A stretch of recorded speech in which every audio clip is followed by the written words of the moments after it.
కర్నూలు ఈరోజు ఉదయం నుండే కర్నూలు లోక్సభ నియోజకవర్గ పరిధిలో పెద్ద ఎత్తున జనం రోడ్ల మీదకి వచ్చి ముఖ్యమంత్రి వైఎస్ జగన్మోహన్ రెడ్డికి స్వాగతం పలుకుతున్నటువంటి పరిస్థితి. మొదటి రోజు ప్రారంభమైనప్పటి నుండి ఇడుపులపాయలో ప్రారంభమైనప్పటి నుండి కూడా వైఎస్ఆర్ కాంగ్రెస్ పార్టీ శ్రేణులు కానీ ముఖ్యంగా వైఎస్ జగన్మోహన్ రెడ్డి ప్రభుత్వం లబ్ధి పొందినటువంటి లబ్ధిదారులంతా కూడా తరలి వస్తున్నటువంటి చిత్తూరు జిల్లా పూతలపట్టులో జరిగిన మేమంతా సిద్ధం ఎన్నికల ప్రచార బహిరంగ సభ అట్టర్ ఫ్లాప్ అయింది.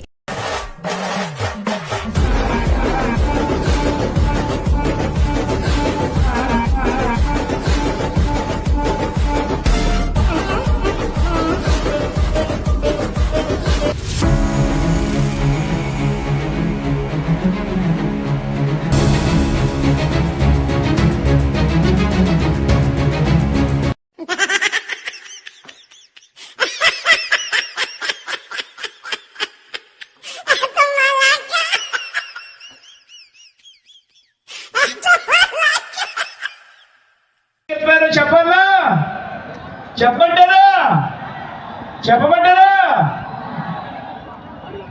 ఇంకొకరికి ఎవరికి కూడా ఉండదు. అంత దారుణంగా అక్క చెల్లెమ్మలను